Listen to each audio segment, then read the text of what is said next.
Hi friends, புனைய ஓவியம் என்பதன் பொருள் கரித்துண்டுகளால் வடிவம் மற்றும் வரைவது.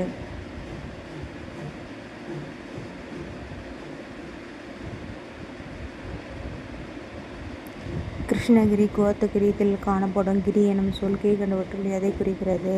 மலை.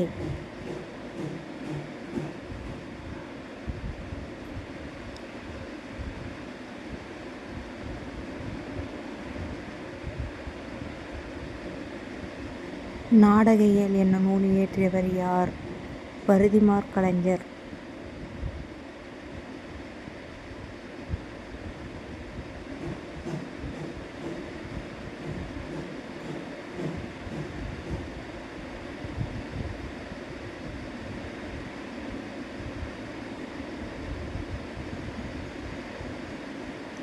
சாகுந்தலம் என்ற நாடகத்தின் ஆசிரியர் Kalidasa. Thank you friends. Like, share, subscribe பண்ணுங்கள் ஃப்ரெண்ட்ஸ்.